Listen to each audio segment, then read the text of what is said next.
Apocrypha? God, no sweat.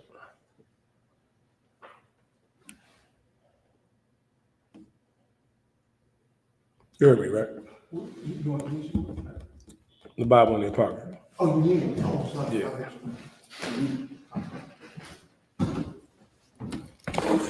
Yeah, no sweat.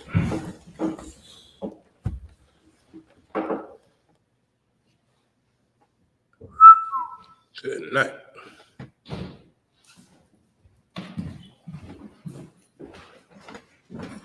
All right. No sweat. All right. Shalom, Israel. How about Shema Shah Brakatham? How was Shamar? Alatham Bashim Yahushua. I'm preaching officer 5,000. Yediah holding it down till 12 shield. General Mahayaman gets here. General Mahayaman will be in the building. Make sure you type your questions in online. He'll be answering all your questions. It's a lot going on, man. Let me explain something. You know, the fun, I saw something the other day, right? Or earlier today and yesterday. You know what I mean? That was heavy. It's this viral clip that I saw on TikTok about this mother talking to her daughter. You know what I mean? And she was letting her know, like, you ain't going to be part of the alphabet community and be at my house. Like, you're supposed to go get with a man, go get with a brother, you know what I mean, have grandkids. Like, you can't live this lifestyle in my home. And the sister and the young daughter was like, well, Mom, that ain't going to happen. And the mother was standing on business like, no, you got to roll.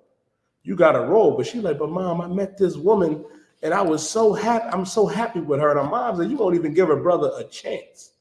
And I applaud that mother for this reason, man, because we got to understand something. That's rare in today's society outside of the Israelite school of UPK, because they try to condition our people, you know what I mean, Blacks, Latinos, and Native American Indians to accept the LGBTQ plus lifestyle.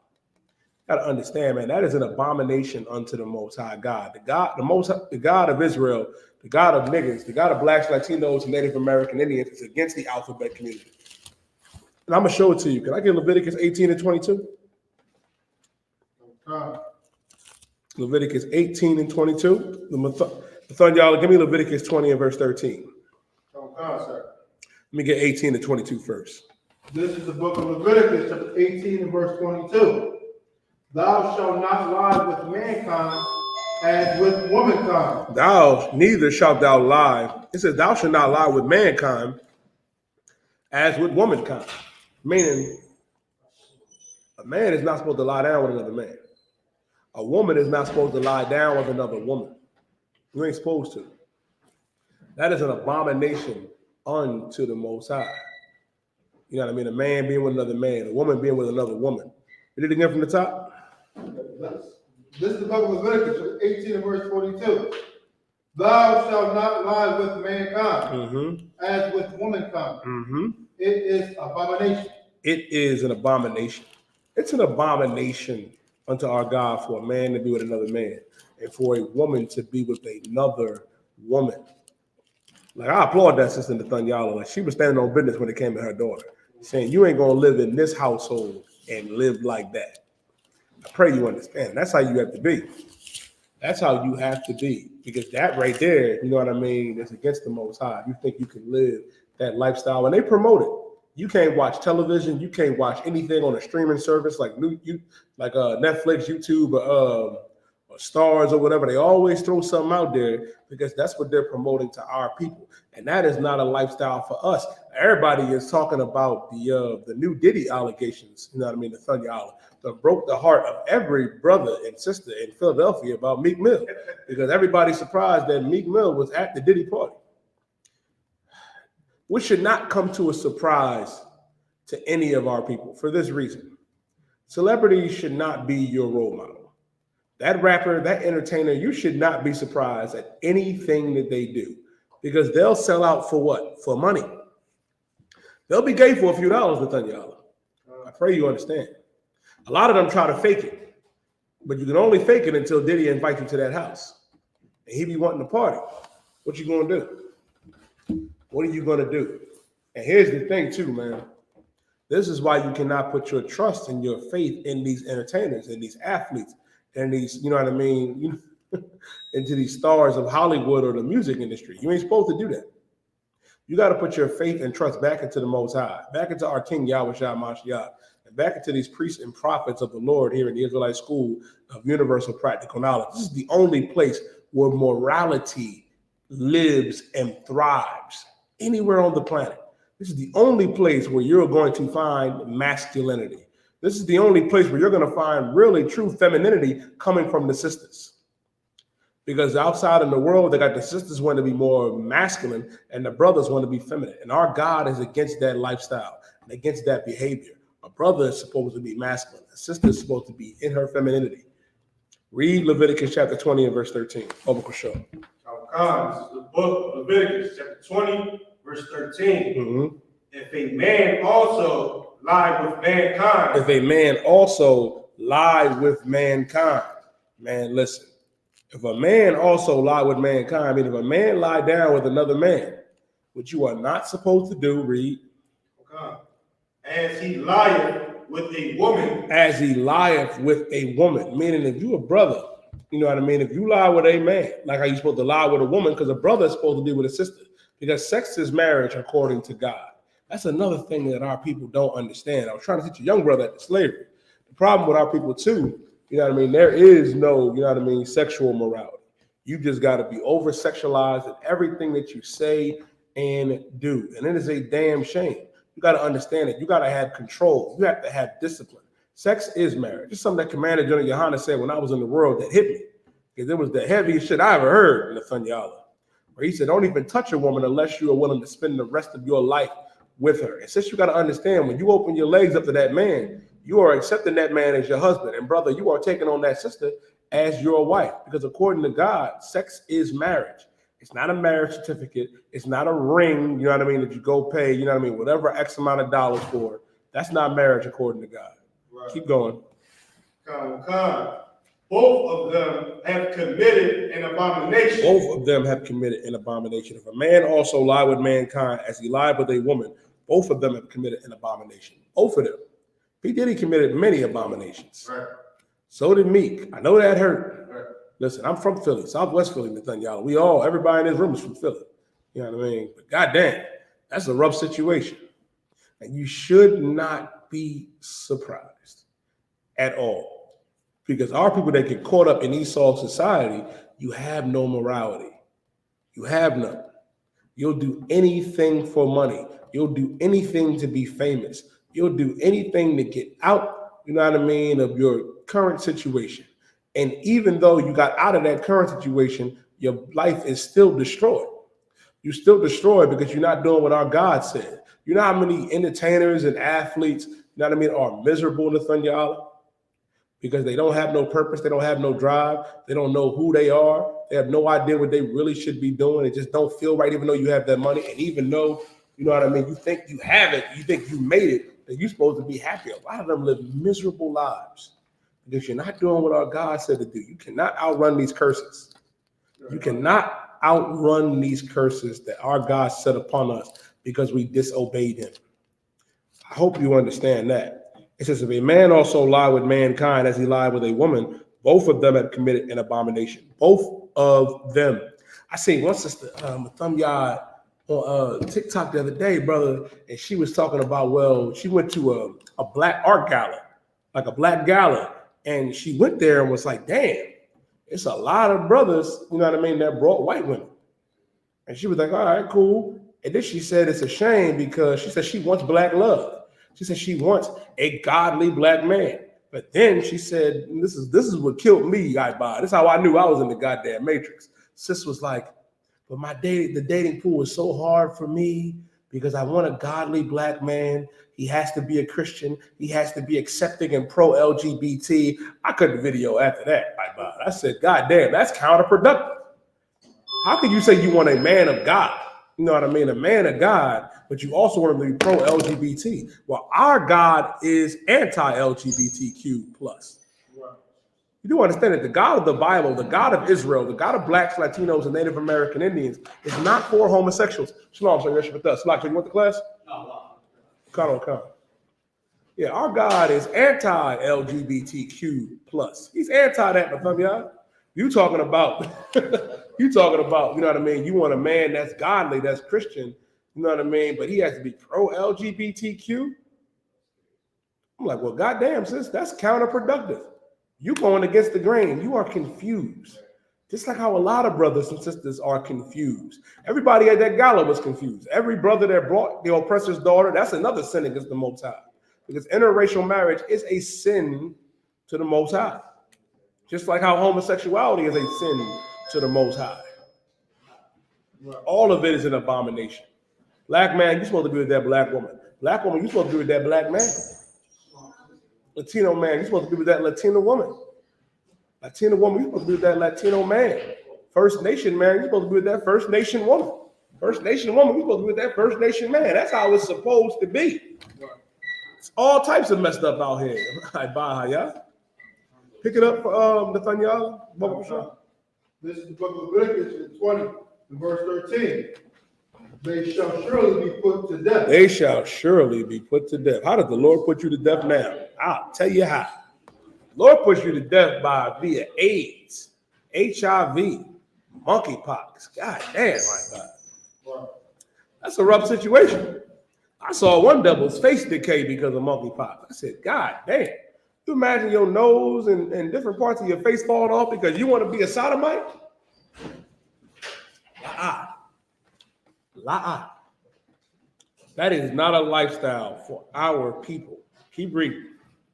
Their blood shall be upon them. Their blood shall be upon them, because monkeypox, like AIDS and HIV, are blood diseases. Man, that's a rough situation, I buy. And that's something that they promote here in America. How do you know that they promote it? They promote it in every church. Your bishop, your pastor, T.D. Jakes, the power bottom, was in church talking about, have you ever been swallowed up? Good night. He was at the Diddy party with Meek Mill. Do with that information as you would like. That's a rough situation. I think I know what Antonio Brown was talking about. I think we all have a idea what dreams and nightmares is really about. That's a rough situation. Like Bob put his head down, like, goddamn, son. It's a lot. But hey, it is what it is. But the point is, we have a better option. The only option that we have is to do what our God said, the God of the Bible, the God of Israel. That's why we have to separate ourselves from these people, from their society, from their culture. As a matter of fact, drop down to verse 26 from where you're at. That's also in the Bible. Separation. Read. This book of Leviticus 20, verse 26. And ye shall be holy unto me. When the Lord says ye shall be holy unto me, understand, holy is not your pastor or your imam or your bishop with the white gown on or the purple dress talking about getting swallowed up. He's not holy. I pray you understand. Our God said, and ye shall be holy unto me. Meaning this, our God is saying we should be separate. That's what it means to be holy, set apart. Keep going. For I, the Lord, am holy. For I, the Lord, am holy, meaning the Most High is separate. The Most High is set apart. Keep going. And have severed you from other people. Our God severed us from other people. Severed us, meaning if my arm got severed from my body, it's no longer attached. We ain't supposed to be part of this society, man. And that's always been so, you know what I mean, with the priests and prophets and the children of Israel and the prophets of God. The Lord told Abraham what, Mahayaman?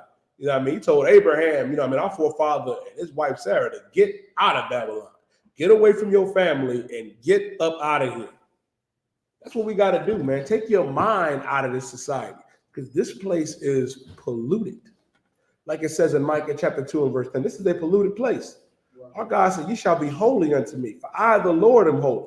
We're supposed to be separate from all this. In order to fit into this society, you know what I mean, especially to be a black man, you got to be a sodomite. I know a lot of y'all saw Shannon Sharp. I know everybody loves Shannon Sharp. He got the podcast, played for my favorite team in the world, the Denver Broncos. Man, it was a rough week with them, y'all. You know what I mean? It's hard to claim Meek Mill and Shannon Sharp. Shannon Sharp came out there. Some sister on Twitter said some funny shit. And to be honest with you, with them, y'all, it was disgusting. She was like, damn, where's Shannon Sharp at? That would look good on me. I need you to understand something. Israel know what the brother is wearing, the tight knit clothes and everything, and we're gonna go over it later with the I know the general gonna go into it, the pose that he made and how he was standing. They talking about, oh, he had 2 hip replacements. He played football. That's not an excuse. Just because the brother got knocked upside the head and had 2 hip replacements, that don't mean he got to stand and walk and dress like a sodomite. That's not an excuse. You know what I'm saying? Like listen, we all play football, we all play sports, all had extracurricular activities. You know what I mean? We ain't out here dressing like sodomites with thumb yard. That ain't an excuse, you know what I mean, to be a lascivious, diabolical, what's the word I'm looking for? So I don't get it jammed up. To be a wicked brother and to be in his proclivities, I buy. It's a rough situation. It's a rough situation. Our God told us to be holy, to be set apart. Let the oppressor do that. Let the oppressor do it. And you brothers and sisters out there defending it, you know these brothers is living a sodomite lifestyle. You know these sisters is living like that. And they say, oh, you jealous, you this, that, and the third. Ain't no amount of money, you know what I mean? No amount of money, no amount of fortune can get us to turn, especially us here in the Israelite School of UPK, to turn from our God. You can't do that. Let me explain something to you. That's what they did with Matthias. Did they not go to Matthias, Ibad, and say, you know what I mean? It was like, you are a leader amongst the people. They told Matthias that you need to come first. We'll give you gold and silver. Tried to bribe him. They said, come and become one of the king's friends. You want to become a friend of this place. You can't be a friend of this place. Because this place is evil. This place is polluted. That's why our God said this. Give me Proverbs chapter 3 and verse 31.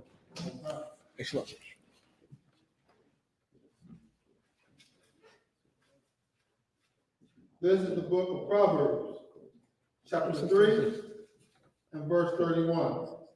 Oh, okay. Come on. Go ahead. What about? Envy thou not the oppressor. Envy thou not the oppressor. Our God said, envy thou not the oppressor. Don't look at what the oppressor has and says, God damn, you know what I mean? I got to get that. That's what Meek did. That's what Diddy did. That's what a lot of our people do. You look at what the oppressor has in his possessions and you think, damn, how am I going to get this? How can I get down? No. You can't do that. Keep reading. Oh God. And choose none of his ways. And choose none of his ways. Our God said, envy thou not the oppressor and choose none of his ways. We ain't supposed to choose any way of the oppressor. That's what's wrong. You too busy wanting to get down with the oppressor and get down on how they move. And they don't move the way we're supposed to move. The scripture says the 2 manner of people was in Rebekah's womb, man. Was in her womb. Jacob and Esau, we are 2 different manner of people. They were a vessel made unto wickedness, and we were that vessel made unto righteousness. Why do you think we're so bad at being wicked that we make the worst criminals, the worst whores and whoremongers, while the oppressor makes the perfect criminal, the perfect whore? And why they can't be righteous? Because that's not how it was meant to be. We're going against our own nation to sell drugs, and use drugs, and be sodomites, and to be whores or whoremongers. That's the issue. Our God said, envy thou not the oppressor, and choose none of his ways. Ooh-wee. Now, if I could, I'd buy. Let me Jeremiah chapter 17 and verse 4. Come up with a show. Jeremiah 17 and verse 4. Because the thing is, man, what our people need to understand, and which is so sad, there is a better option. If I could, my thumb yard, give me Deuteronomy, right? Give me Deuteronomy, the 30th chapter, and Deuteronomy 30. And I want verse 19. Let me get there first. Let me get Deuteronomy chapter 30 and verse 19. Deuteronomy chapter 30, verse 19. Go up to verse 15 first. Verse 15. See, I have set before thee this day life and good, and death and evil. Man, listen. It says, see, I have set before thee this day life and good, death and evil. What does it mean when the Lord said, I have set thee before this day life and good, and death and evil? Go ahead, tell me that. Meaning, he presented us the law, statutes, and commandments, and on the other side, he's showing how if you choose not to go that path, death and destruction, you can have that as well if you choose not to go in that other. No, you want it, brother, and you're right. Well, it says, I set thee before this day life and good. Life is the commandments. The only way to come to life is to keep the commandments, and it is good to do so. Right. Evil, you know what I mean, is the punishment from not keeping the commandments. And death, it ain't just the physical death, but a spiritual one. People are spiritually dead right now. Read verse 16. Verse 16. And that I command thee this day to love the Lord thy God, to walk in his ways. To walk in his ways. Well, we were commanded to love the Lord thy God, to walk in his ways. To love the Most High and walk in his ways is to obey the Most High and do what he says. To not be a sodomite, to not be an evil bastard, to not be a brother, you know what I mean, that hates his brother and hates his sister. Keep going. Come.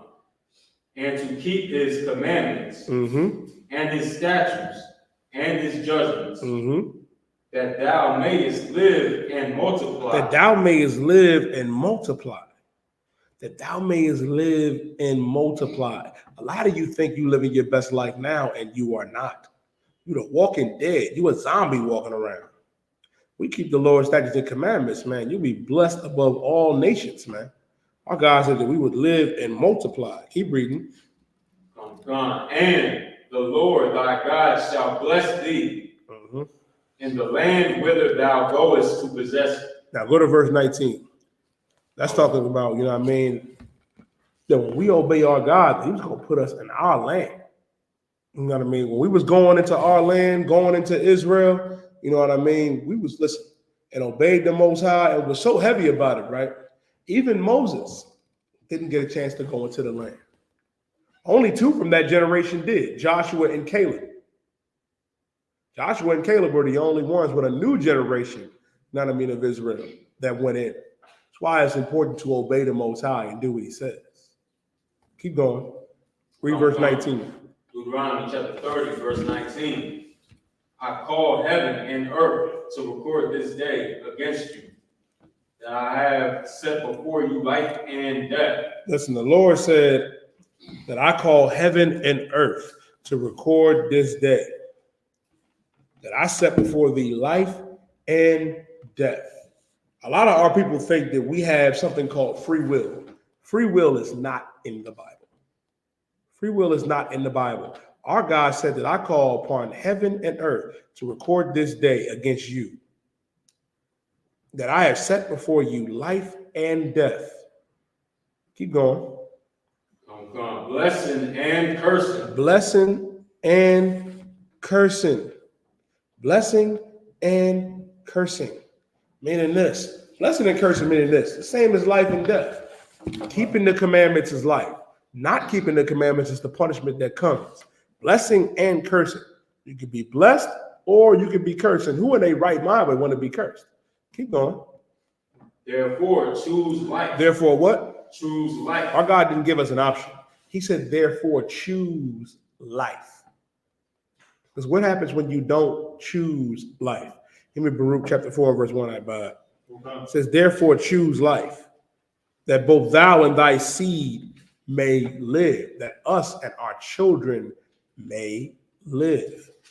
And you wonder why our people are walking around like zombies, caught up on that K2. I saw a video of a sister, man, with her cranium open. You know what I mean? It was a rough video. Some of y'all that was sharing that, I need you to be mindful of something. That is rough, the condition that our people, you know what I mean, are in. Some of that stuff is graphic, it's graphic. And it also goes to show you the horror you know what I mean, that comes when you don't do what our God says to do. And it goes to show you how wicked the oppressor is, or how the oppressor is the devil that the Bible speaks of, because that is the state that they want our people in. That's the state. And we gotta rise above that. And the only way to do that is to come into the Israelite school of universal practical knowledge. That's right.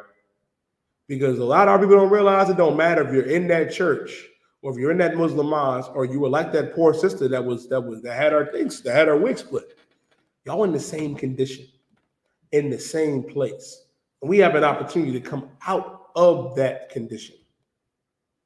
Read what you got, Ibad. Oh God, this is the book of Baruch, chapter 4, verse 1. This is the book of the commandments of God and the law that endureth forever. Listen, it says this is the book of the commandments of God and the law that endured forever. Meaning the law endures forever. It ain't going nowhere. The law has not been done away with. Read. Oh God.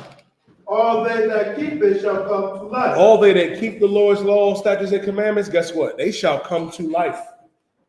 Read. But such as leave it shall die. But such as leave it shall die. If you leave the Lord's law, statutes, and commandments, you're going to die. You are going to die. And not just that rough physical death, but that spiritual one. That's why you have so many of our people that try to seek the Most High. You know what I mean? But you don't. Like it says in Hosea chapter 4 and verse 6. You know what I mean? Our people are destroyed for a lack of knowledge. You don't realize, man, you're looking for the Most High, but he's not in that Christian church. He's not in that Muslim mosque. He's not in that fake Israelite group. The Most High is in the Israelite School of Universal Practical Knowledge. We've been doing this since 1969 under commanding General Yahanna. Right. Our God says, listen, and those that leave it shall die.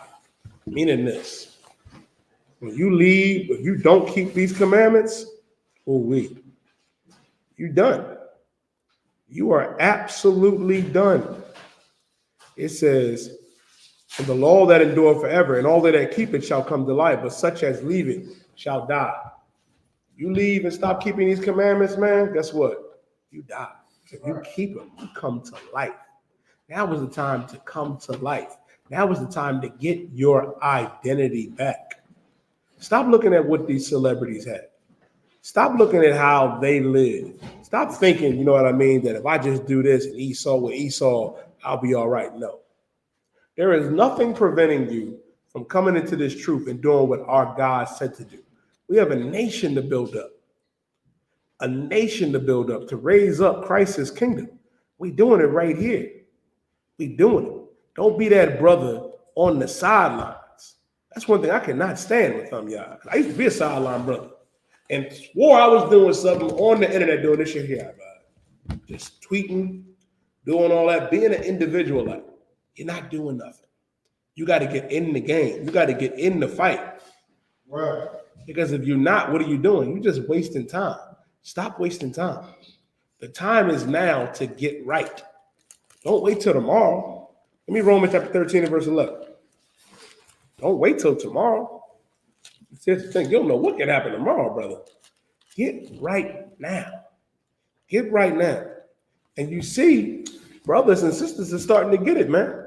Especially the sisters. Commander General Yahanna said something that was heavy. And this is going to be the year of the sisters. Now you got sisters like China Monet making music about being submissive.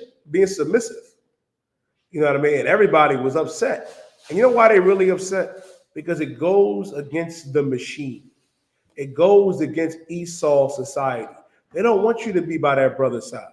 They don't want you to be submissive. They don't want you to cook, clean, sleep with your husband, and shut up. That's the key right there. And that's biblical. That's in the Bible. That's the key to having a happy and long-lasting marriage. Because I pray you understand. You do not want to be on the other side of that. On the other side of that is nothing but bitterness, regret, and cat food. Right. And that line at Costco is long. It's real long with some y'all. Sisters, you don't want to be like that.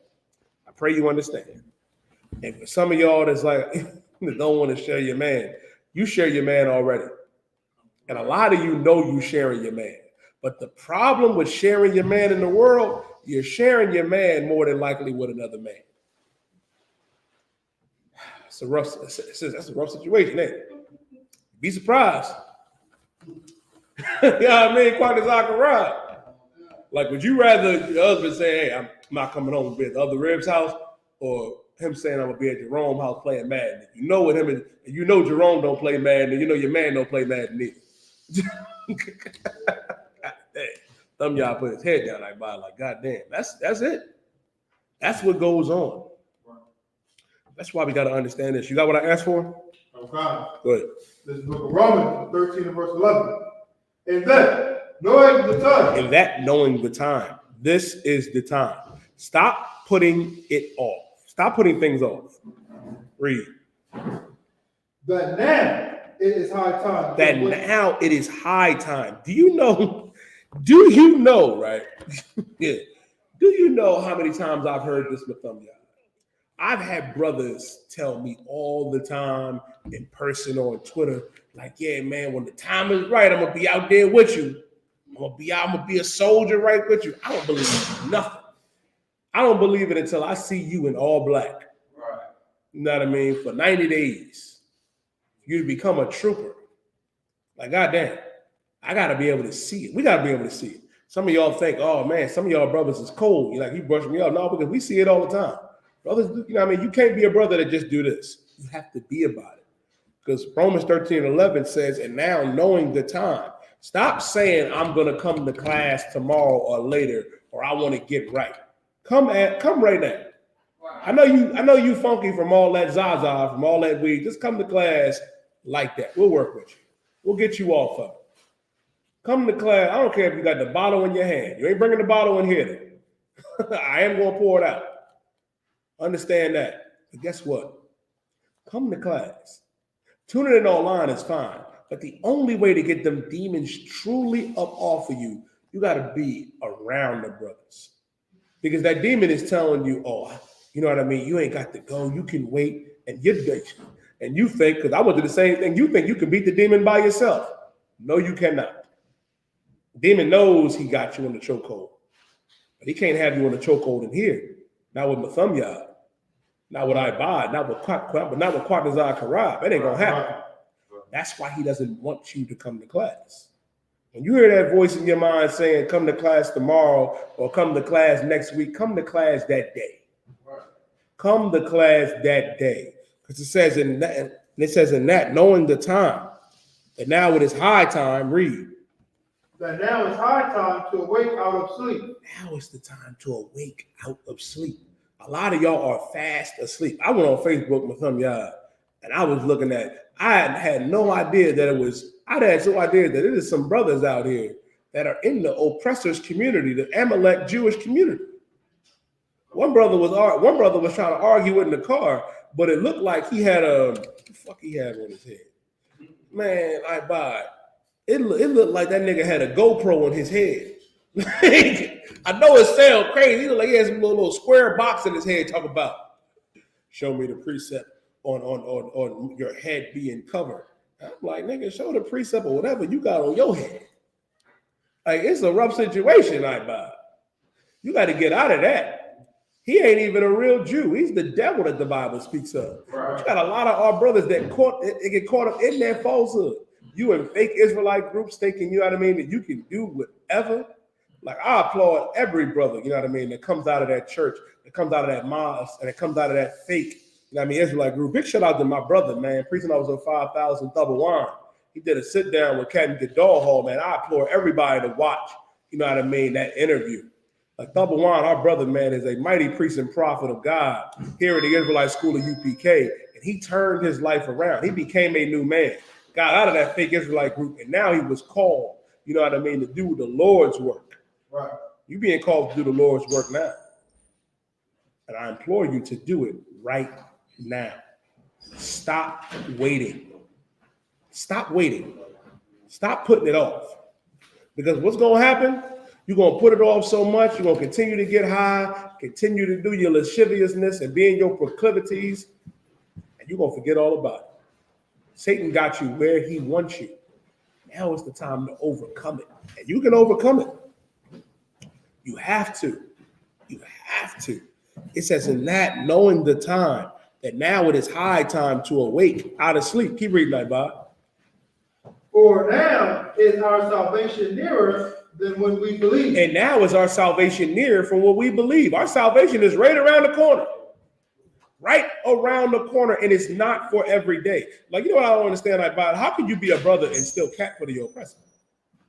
Like, the capping for the oppressor is crazy. Like, what is that? Like, just being on social media on the week and watching y'all brothers destroy Amalek. I'm just, I be battling Amalek and Ishmael on my Thursday class every week. But y'all brothers been going to war with Amalek, man. And not just Amalek, brothers that want to side with Amalek. It's like, goddamn, are you trying to give our salvation to a people that's not really a people? They're the devil that the Bible speaks of. That's right. Like the Bible says that these heathens, man, that these oppressors and all these other nations that are not Israelites are nothing. They're like spit. And this is who you want to give salvation to? You do not realize, man, that they have their salvation. What do I mean by they have their salvation? Arabs can come out of a hut where they're being bombed to smithereens, come over to America and be put in our neighborhoods where they have businesses and make tens of thousands of dollars. They can go from living in a war-torn hut, being blown to smithereens, being put over top of us and making tens of thousands of dollars. Meaning some Chinese couple can come out of the field in Wuhan eating bats. They still eating bats, quite a lot. And be put in one of our neighborhoods and make tens of thousands of dollars a week. Can you get a job in Chinatown? No. Can you get a job in Little Italy? No. Can you get a job in Bollywood? You know what I mean? Or Little Kuwait? No. They have theirs.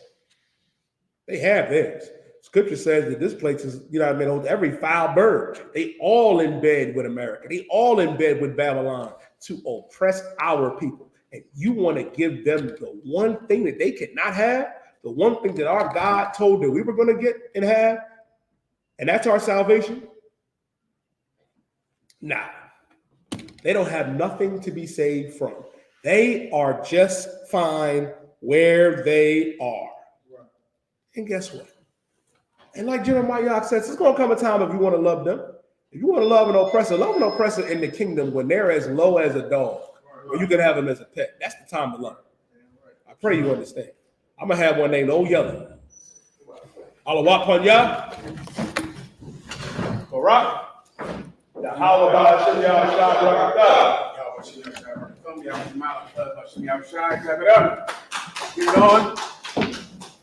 All right. I'll take your questions in the room and online. We'll deal with the events of today and make sure you're well armed for the battles that you will get in this week.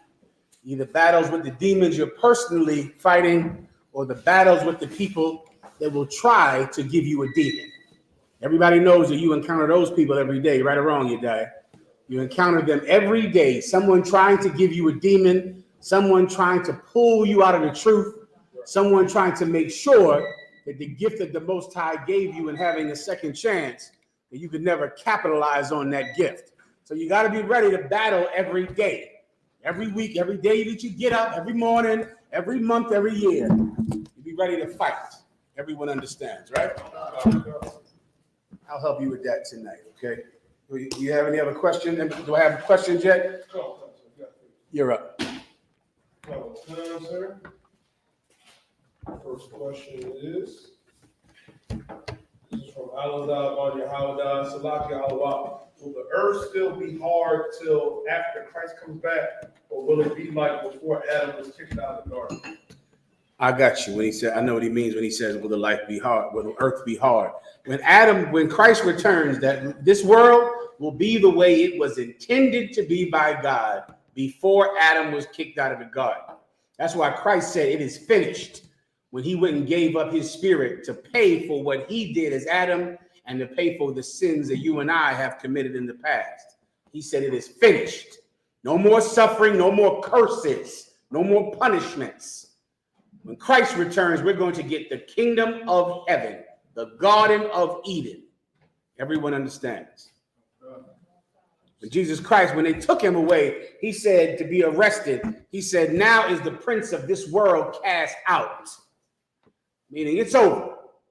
It's over. The minute that they took Christ, man, we won this battle. Now all of us are just trying to earn the seat that we would like to have when he gets back. Right. That's that. Either way, Christ is coming back. Either way, this planet is going to become a paradise under good leaders and a good shepherd. Now the question is, what position will you have? Who will you be? Every house has vessels of earth and wood and vessels of gold and silver. So even in the kingdom of heaven, there'll be very low Israelites. Israelites that'll be our equivalent of trailer park trash or white trash in the kingdom of heaven. There'll be Israelites who were T.D. Jakes and Creflo Dollar here. But in the kingdom of heaven, they'll be the lowest ranking Israelites in society. And then you'll have Israelites that will have supernatural power and go to other planets and appear in the room before your face and have rule over continents. So you decide what you want to be and what you want to do now. But the planet will be the Garden of Eden. Everybody understands. Next. No problem. You know, we need Levi. Come. Right, for all the turmoil in Haiti too. Right? For what? All right. I'm ready for the next question. Sir. Come, next question. This is from Ryan. It says, Shalom Christ, sir. Is there any evidence in the Bible to support the existence of dinosaurs? Yes, great whales. The term great whales in the book of Genesis, when you translate that word, great whales is translated into mighty lizards, right? So when you read about great whales in the Bible, that is what you would call today dinosaurs. Also, the dragon in the scriptures, which is all throughout the Old Testament and the New Testament. The dragon, that also speaks to the existence of great giant lizards. All right, dinosaurs absolutely were real. Their bones exist today. Now, the lie about dinosaurs, there are many lies about dinosaurs. Most of the way that we look at dinosaurs is made up because they never actually found the skeleton. They might have found a foot bone and then they imagined the rest. If you want your dye, I can put it up on the screen for you. Most of how you visualize a dinosaur is made up because they never find a skeleton intact, but they find a foot or a hip or a tooth, and they imagine the entire rest of the animal, and they make up the rest of the skeleton. It's fabricated. You can just Google this in your phone, and you'll see what I just said. But giant lizards, giant beasts absolutely did exist. They exist at the exact same time when people were on the earth. Meaning, liars of today say that dinosaurs existed 1 million years before people. That's not true. Dinosaurs existed at the exact same time that people existed. The same way right now, there's a lion and an elephant around 30 minutes from here in the zoo. There are places in India where they live with elephants. The elephant is right there. The elephant comes and eats all their fruit every night. And they find a way to live with elephants and jaguars in India. So it shouldn't be uncommon that people found a way to live in some proximity to giant animals. Usually it's because dinosaurs were on this part of the earth, where the American continent mainly. That's where the bulk of dinosaur remains were found. And people lived in the Middle East. That's where people were. So while people were in the Middle East, Noah and the people after Noah, dinosaurs were around the Americas. All right. So that's how dinosaurs and people were able to be on the earth at the same time, because they lived on two completely different parts of the earth. Next. Carl, this is from Officer.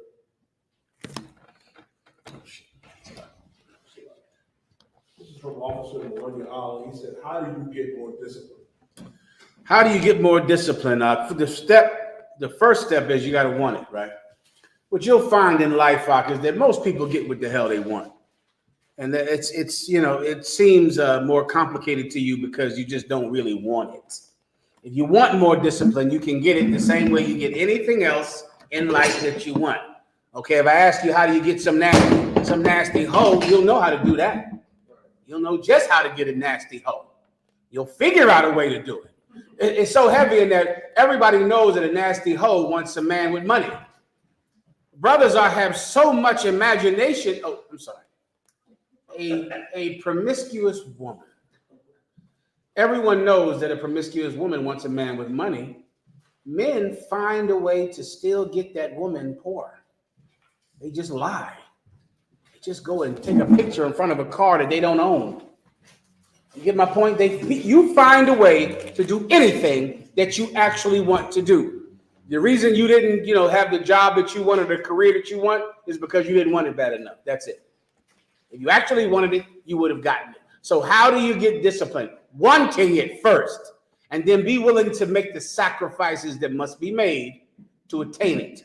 Now, if you apply that to everything in life, brother, you'll achieve everything that you want to do. You might even find out that you don't want things the way you say you want them. Once you realize what you have to give up to get them. You have to want it. You have to sacrifice things to get it. You have to deny yourself, deny your own pleasure, deny the things that you like to attain discipline. Give me the scripture where it says about wisdom in the Apocrypha. Wisdom and discipline are very similar in nature and understanding, where it says attain unto her, seek unto her, where it talks about wisdom as if wisdom was a woman that you have to court, that you have to seek and seduce and hold on to. That's how you attain discipline. The brother will find the precept. I know it's in the book of Ecclesiastes, maybe also the Ecclesiasticus. Let me find it for you. Yeah. You have it up. Go ahead. This is the book of Ecclesiastes, chapter 4, verse 11. Wisdom I can't hear you. You're a little too distorted. Can you help me out with that? Wisdom exalteth her children, and layeth hold of them that seek her. Okay, is that where I want to start? What else do you see? Find me a way to prop this up somewhere right here. You there? How can I prop this up? Okay, good. Ecclesiasticus, chapter 6 and verse 27. Search and seek, and she shall be made known unto thee. I think that's the one I'm looking for. That's what you need. This is speaking about wisdom. It says, search and seek, and she shall be made known unto thee. It's speaking about wisdom as if it's a woman, to make you understand how dear wisdom has to be to you, how much you desire it, which is why I use the metaphor of a promiscuous woman. Because if you want a promiscuous woman, you'll find a way to get her. If you have to lie, stay up all night, send her flowers and candy, if you have to do whatever you have to do to get her, you would do it. Well, wisdom is the thing you should actually be willing to do anything to get. Discipline and wisdom are synonymous. Everyone understands. Read it from the top. Sir. Ecclesiastes chapter 6 and verse 27. Search and seek, and she shall be made known unto thee. What did I just say earlier? I believe you heard it. If you want wisdom, go get it. If you want discipline, go get it. Search and seek, and she shall be made known unto thee. Go ahead. And when thou hast got hold of her. Oh, then when you get it, now you finally can control the things in your life that you want to control. Without discipline, without wisdom, you can't do that. How in the hell are you going to actually control things in your life? People control you because you have no discipline. So now everyone controls you. The CEO, the police, every rich man, everyone just tells you what to do and controls you because you cannot control yourself. But if you have wisdom, now you can control your environment. Now you can actually control things around you. And that's a treasure, young man. Keep going. Let her not go. Don't let it go. Once you get hold of it, don't let it go. Am I blocking your camera with this here? If you have it, don't let it go. Never let go of it. You got it. Now you got wisdom. Now you got discipline. Don't let it go, my God. So many of you, that's what'll happen. You'll get wisdom, you'll get discipline. Some promiscuous woman will rip it from your chest, will chase you right out of the truth.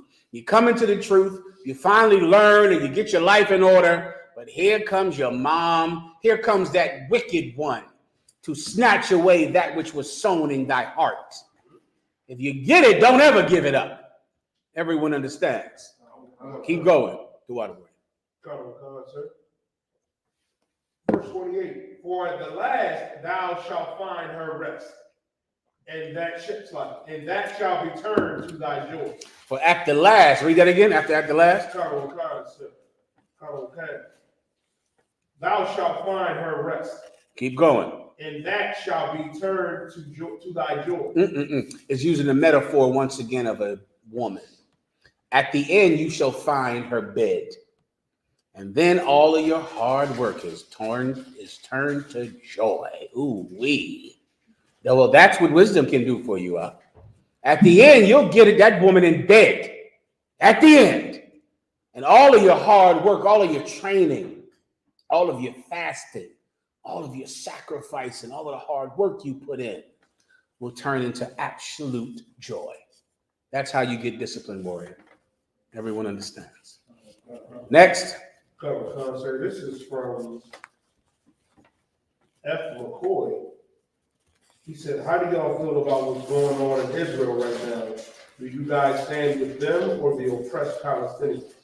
The Israelite school of UPK stands with neither one of them at all. None of them. We don't stand with the Palestinians. We don't stand with the oppressors who are our oppressors and the Palestinian oppressors and the oppressors of the Hawaiians and the Japanese and anyone else. The Palestinians have it far better off than blacks and Latinos. Far better than us. I can only imagine what it would be like to fight for your own land. That's an amazing concept that black people in America don't even understand. I saw black people do the same thing in South Africa. What's the brother's name again? McCoy? McCoy, I remember this same fervor back in the 80s for Sun City in South Africa, which was a famous resort that Americans would go to. And black people protested Sun City and protested South Africa. And black people gave all of their money to free South Africa. And then they freed Nelson Mandela. And then the South Africans conquered the country and became the rulers of South Africa. When I was a child, there was apartheid in South Africa, and the South Africans were an oppressed people. And Nelson Mandela was in prison when I was young. I watched my people support Africa, give money to Africa, march for Africa, and then I saw the Africans become conquerors, and now they rule South Africa. And my people are getting shot today here in America and are starving to death here. My people have no rights, and the rights you do have are being rolled back every week.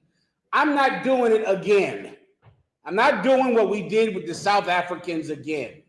The Israelite school of UPK did not care about the South Africans. The Israelite school of UPK cares for blacks and Hispanics. That's our constituency. Those are the people that we serve. That's it. The same way the United Negro College Fund cares about who? Anyone? The United Negro College Fund only cares about, say again, Negroes. It's in the name, right? The NAACP only cares about who? Anyone? NAACP, sister? Negroes, colored people. It's in the name. Colored people. That's the CP in NAACP, right? And B'nai B'rith cares about Jewish people.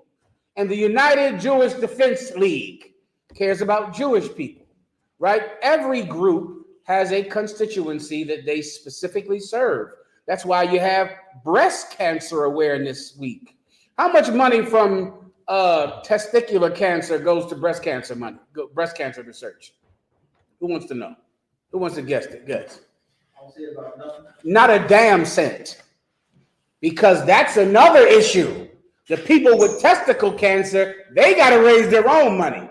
But the breast cancer people, they raise their money. Then you have other types of cancers. Then you have muscular dystrophy. How much money from the Muscular Dystrophy Institute do they give to the Breast Cancer Institute? None. They're trying to solve the issue of muscular dystrophy. You understand? Everything is allowed to focus on a specific thing and serve that thing. That's not racist. It's just disciplined. That's all. And the UPK has absolute total discipline and focus on blacks and Hispanics. Next question. Sir, this is from Shanta Ray Mystique. She says, Salaki Adawan, can you become a member of the truth and get your Hebrew name if you are part of a black sorority? Is being a member of a sorority a sin against God?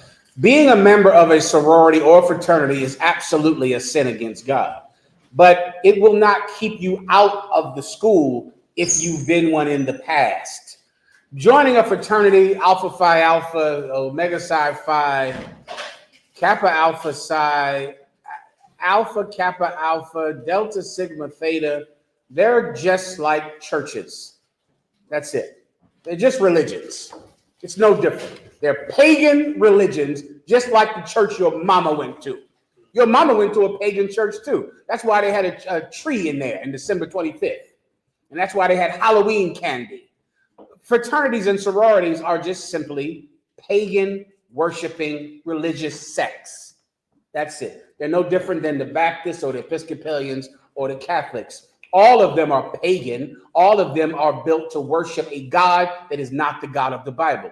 But if you're willing to leave that church, you can come into the Israelite School of UPK and save your life. If you're willing to leave that sorority or that fraternity, you can come into the Israelite School of UPK and save your life. Just don't ever tell anybody about all that gay stuff you did to get in that fraternity. All that LGBT lascivious, counter to masculinity activities that you did in that thing. Don't bring it up. Don't talk about it. Don't have a drink and reminisce it. Just forget it ever happened. Who else has to do that? The Christians who have been assaulted in church. They have to just get it out of their mind and come into this school and become a brand new person. The Christians have also done activities that are less than manly to go to church. Am I telling you something you don't know? Yeah, you know. What's the difference between a church and a fraternity? To get in a fraternity, you have to do things with a man that you don't want to do. And those sororities too, those sororities are full of women who are, come on, give me the word, who are like a Greek island. It's the name of a Greek island. Epstein. They're like Epstein. That's not the island I'm talking about. Oh. The island I'm talking about is an old Greek island. Had a name. Begins with an L. Okay, that's a Greek island. Sororities are filled with women who prefer the attention of other women. Filled with them, right? And a lot of them have to do terrible things with those girls and get in those fraternities. Well, the male fraternities are filled with men who prefer the attention of other men. And they have to do terrible things to join those fraternities. If you're Christian, you got to do terrible things too. If you're Christian, you have to be touched. You have to be violated. And then when you tell your mom about it, she's going to smack you in the face. So it's no different at all. Going to church is just like being in a fraternity. Leave both of them and come into the Israelite School of UPK. Everyone understands. Next. We good? It was coming from here, right? It was in the back of me, it sounds like. It sounds like the refrigerator or something back there. Someone check it out. Check that sound out back Sir. Mm-hmm. This is from AJ. AJ says, Salakia Adawan, if I may ask with your grace. Oh, my goodness. Give him a hand. He knows how to ask a question. Please, I'm honored and humbled by the way you posed that question. Go ahead, up. He said, I have two questions. Where did the term holy water come from? And is it mentioned in the scriptures? And is the earth a sphere or flat? No problem. The term holy water comes from the Catholic Church. Now they're misconstruing and twisting and idolizing water in the Bible, where the lie is based on Christ saying, if thou drink this water that I offer thee, thou shalt thirst no more. It's in the book of John, the 22nd chapter. Someone can read it quickly, all right? This is what the Catholics and the popes used to invent a god called holy water, a mystical device that is make-believe and nonsense. Holy water doesn't exist, but they use this precept in John, I think John 4:22 or 4:19. Someone read it when Christ said, if thou drink this water that I offer thee, thou shalt thirst no more. It might be John 4:23, all right?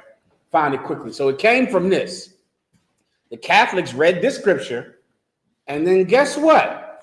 They got a bucket of water right here that you can have, and we'll give you, and we'll pour it on your baby when they get christened, and we'll put it on your head to heal all of your wounds. Just give the bishop a certain amount of money, and we'll give you our precious holy water. Please. Talk about John chapter 4, verse 13. Jesus answered and said unto her, whosoever drinketh of this water shall thirst again. That's what Christ said. There was a woman at a well. Christ told her to give him some real water from this well. She didn't want to do it. Christ was telling her, man, what I have, if I gave you what I have, you'd never thirst again. He was not talking about water. He was talking about the truth, the knowledge he had, the things that he knew, that if you knew and applied yourself to keep them forever, you would rule the world. Not the Palestinians, not the Israelis, but you, blacks and Hispanics.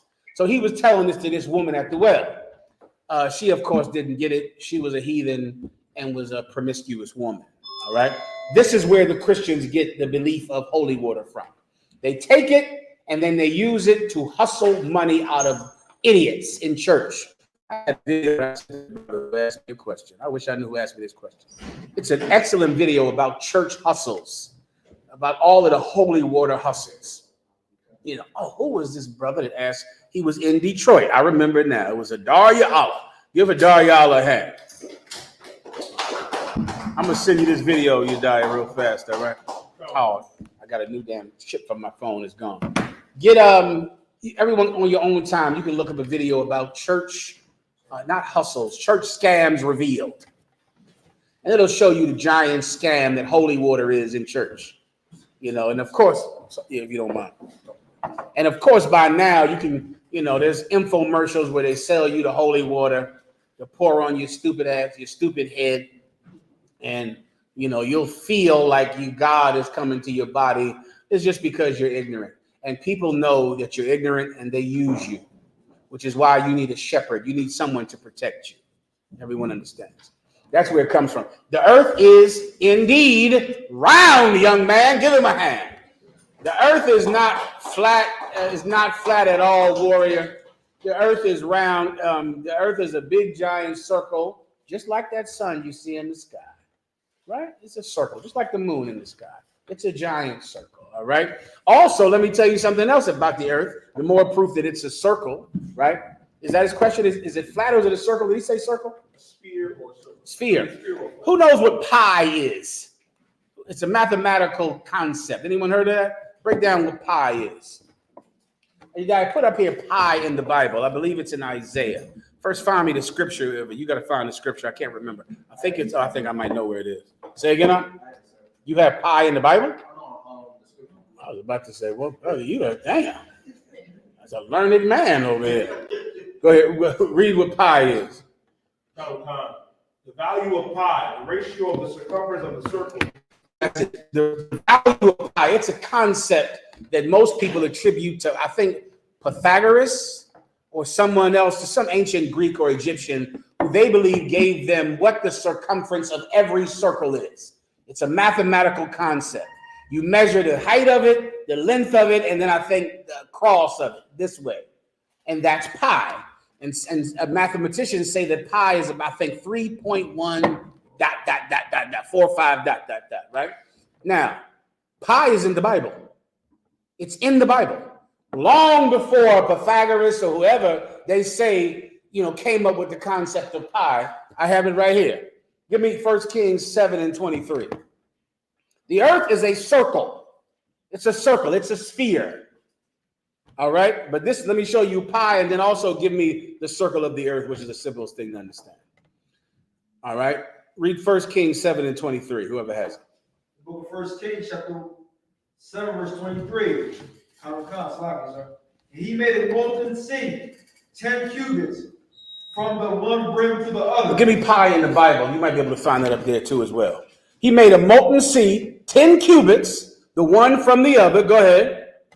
One brim to the other. Mm-hmm. It was round all about. It was what? Round all about. It was round all about. Go ahead. God. And his height was 5 cubits. It was round and the height of it was 5 cubits. Go ahead.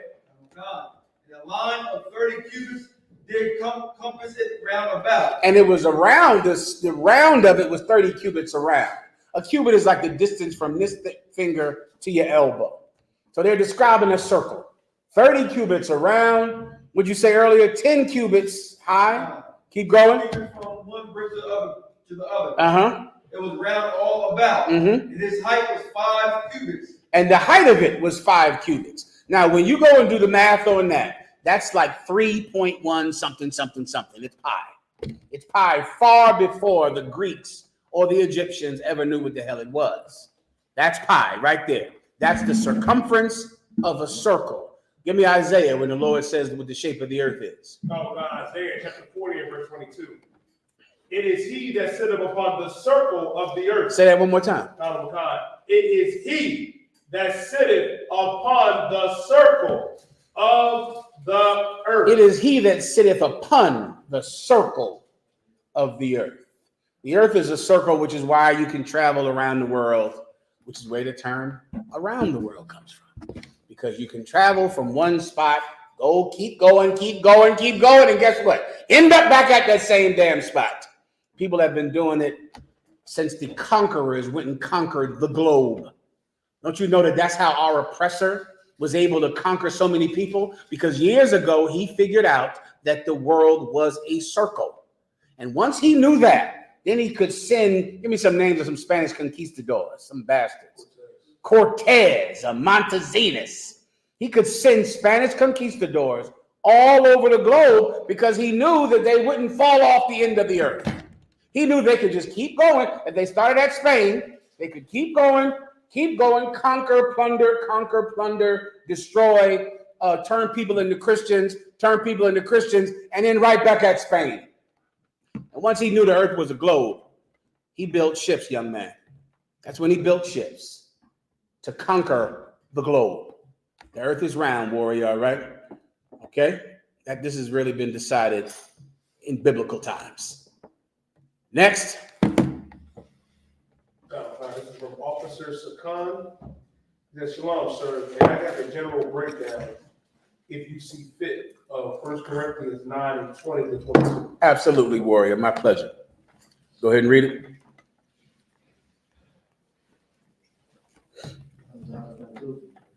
9 and 20 to 22. This is the book of 1 Corinthians chapter 9, verse 20. And unto the Jews I became as a Jew, that I might gain the Jews. And so this is Paul speaking about his method of teaching, how he did it. The Bible says that Paul is the apostle of the Gentiles. He was sent to the Gentiles specifically to win them to Christ. Lord, did he do it? My God, did he do it? He went and did it. And so now he's telling people how he did it, what he does, the method that he uses to win souls back to Christ, back to the Most High. Everybody understands? So what did he do first? He did what? To the Jews, he became a Jew. Meaning what? When Paul was trying to teach the Jews, he came at them about how they were wrong in the law, and he was right in the law. He knows the law. Give me when he did it. Look up when Paul said, I learned at the feet of Gamaliel. This is a specific incident where Paul is being a Jew to the Jews. Of course, Paul was not from the tribe of Judah, but Paul was absolutely an Israelite who kept the commandments, and at that time they were all called Jews. If you were a black or Latino, so-called today, but you kept the commandments, you were called a Jew. And so if he was battling a Jew or trying to teach a Jew, he made that Jew know that he knew the law better than them. I learned at the feet. Look up that term. I learned at the feet. but the name of the cat I think is Gamaliel. Please, you die. Book of Acts, chapter 22, and verse 3. I am verily a man, which am a Jew. Which am a what? Which am a Jew. Keep going. Born in Tarsus, a city in Sicily. Mm-hmm. So it's Sicily. Mm-hmm. Yet brought Which up. is called today Sicily. Keep going. Sir. Yet brought up in the city at the feet of Gamaliel. Listen, I was born over there in Sicily, but I was brought up at the feet of Gamaliel. Gamaliel was a priest, a super famous, important priest. Meaning he taught me the same way I learned at the feet of commanding General Yohanna. Well, Paul learned at the feet of Gamaliel. What did he learn? He learned the law. He learned the law. So don't come at him like what he's doing is against the law, because I know the law. I learned at the feet of Gamaliel, a Jew. Keep going. And taught according to the perfect manner of the law. And not only did I learn from Gamaliel, but I taught in the perfect manner of the law. I know what I'm talking about. If I tell you that Jesus Christ is King of the Jews, I'm right. I know the law. I know what I'm talking about. That's him going to a Jew to convince this Jew, but using what the Jew knows to prove that Christ is the King and to prove that they should come into the truth and follow Christ. Come on. Right, sir. Just to get it right, is that still him stating his registry to them? Whose registry? Oh, like saying like how he would say he studied under Commander General Yohanna. Like he's like if he said something to somebody on the street, like who like you study. I got you. Okay, registry, usually when I came up, registry meant your tribe and your nation. So, but it is what you're saying, which is why we tell everyone that we learn that we follow Commander General Yohanna. Who you learn from is far, far more important than telling someone that you learn from God. That means nothing. Like, who does it? You ask a Christian, who do you follow? God. Muslim, who do you follow? God. Catholic, who do you follow? God. What difference does that make? It doesn't differentiate the three, because all of them think that they follow God. We specifically say we follow Commanding General Yohanna. Now you know what we're about. Now you know what makes us different, because you say you follow God, but you go to T.D. Jakes' church. So I know the brand of Christianity you believe in. You understand? I know just what you believe in. You believe in the S word, which I can't say. That's what you believe. You say that you're a Muslim, but you, of course, follow Muhammad Atta and Osama bin Laden. So I know the brand of Islam you believe in. I get that. It's a little different than the brand that other people believe in. So saying who you learn from says a lot more about what you believe. Everybody gets it? All right, go ahead. So now past that, go back to the question.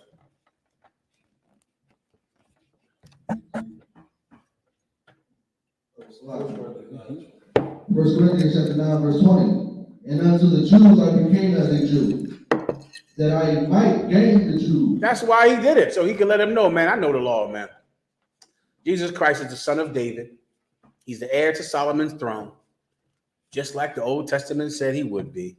You should follow him. This cat is a Jew. He understands that. He gets it. Jesus Christ keeps the law. He came not to destroy the law, but to fulfill it. He came to make sure no one eats pork. He didn't come so you could eat pork. He came to make sure no one ate pork. I came not to destroy the law, but to fulfill it. That's what Jesus Christ taught. When you're talking to a Jew, he understands that because he understands the law. Keep going. To them that are under the law. To them that are under the law. What word do you want to focus on there? Under. Under. This is what twists up so many Christians that really want to be confused about this precept. To them that are under the law. Keep going. As under the law. As under the law. To them that are under the law. I came to them like I was under the law. Keep going. That I might gain them that are under the law. So I could win the people that are under the law. Now, who are the people that are under the law? I'll give you a perfect example before you answer. This is very hard to understand because of the Christian church. Two people get pulled over, two different cars. The first cat that's in the car has a warrant, right? The other brother has no warrants. How does the brother behave when he gets pulled over if he has a warrant? How, when the cop comes over to his car, how does he behave, brother? He's nervous. He's scared. Why?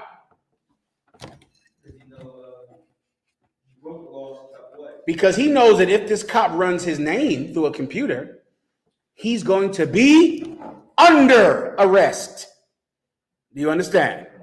He'll be under arrest because he's under the law. So when I get pulled over by a cop, oh my God, I'm gonna go to jail. I'm going to jail. Oh my God, I might run. I might fight the cop. I might try to take his gun. Things have happened. There was a rumor, Kyle, you might have heard this rumor. There was a rumor, an allegation that when General Katham was in the world, allegedly he threw a police dog off a project building. Allegedly. I said, Lord, General Katham was a rough cat when he first came into school. They acted like he had assassinated the president. Allegedly. The police dog, you'd have thought, the funeral was like, was like JFK's funeral. They tried to give General Katham all the time in the world, allegedly. Okay, he was under the law back then. Back then. I said, how did you do it? The dog charged you. I don't understand no concept. It's a hell of a thing. But the dog had a bad day. So now, so allegedly. So now, if you're him, you coming in the truth. When the cops pull you over, you're nervous, you're afraid. You might do anything. You might take a German Shepherd and toss it off a 20-story building because you're scared to death. Everybody understands. Give me another brother. He doesn't have any warrants. He's never even gotten a traffic ticket. The cops pull him over. What does he do? Nothing. You want my ID? There you go. Dang, that's it. This is my ID right here. No problem. Give me the ticket. What you wait? Give me the ticket. That's how you behave when you're not under the law. Being under the law is different than being a Jew who follows the law, right? Gamaliel taught Paul the law. He didn't break the law. He was not under the law. He obeyed it. But when you break it, you're under it. Now you're the one getting stoned. You're the one getting 50 lashes. You're the one getting imprisoned. You're the one getting ostracized because you're under it. When Paul went around them, he acted like he was under it. How do we do that in the UPK? We're able to talk to brothers from the street, from the jail. Brothers who have cases where they've unalived people, where they've done terrible things. We don't look at ourselves like we're above them. In most cases, we are them. Right? It's just been some time since we lived that kind of life. Everyone understands. But we can connect to them. And we can battle somebody who thinks he's a rabbi and he thinks he understands the law. But we can also connect to a brother who's in prison right now or who just got out of prison. Everyone understands. To them that are under the law as under the law, so that we can win them.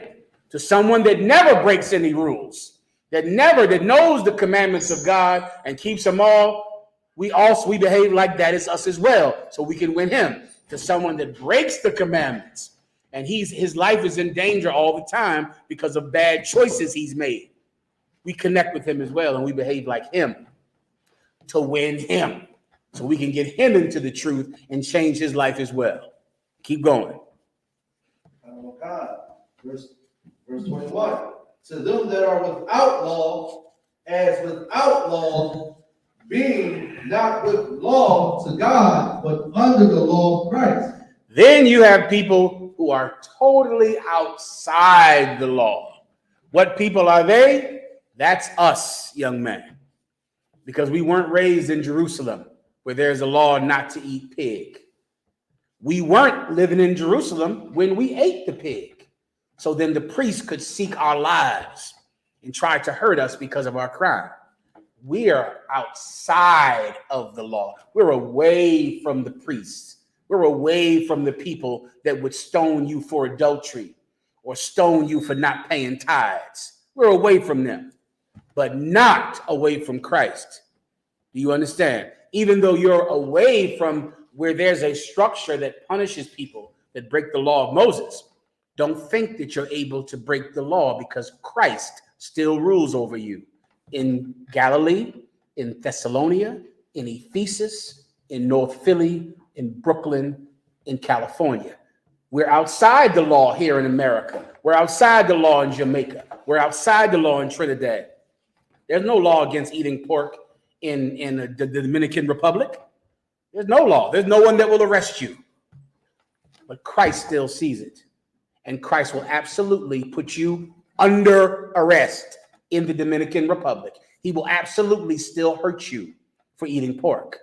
He will absolutely still hurt you in Mississippi, even though everyone does it. He will still hurt you, even though the police won't arrest you. Christ will absolutely still hurt you for breaking God's commandments. I believe that's it, right? Good to go here? Is there more? Come. Go ahead. That I might gain them that are without the law. That I might gain them to the same purpose. So he behaves as if he's someone that is not raised anywhere around where the rules of God are enforced. He acts like that so he can win those people. Different places have different rules. In the land, look at Alexa. Is it legal to get a DNA test in the land of Israel? I don't know that one. Different. Alexa is what's that thing? Alexa, is 23andMe legal in Israel?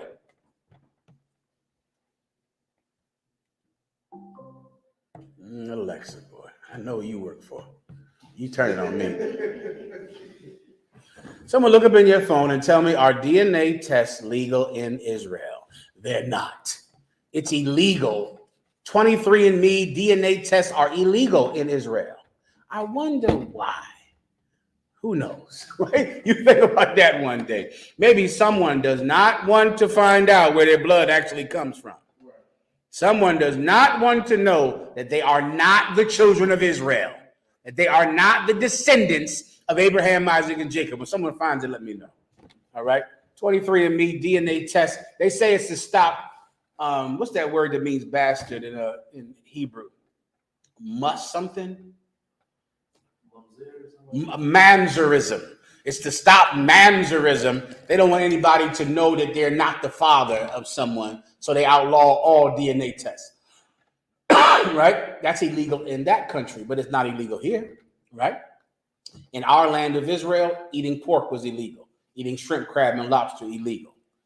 But it's not illegal in Alabama, in North Carolina, right? We're outside that law. But Christ wants us to know that we're still under him. We are still under his rules. That's the point.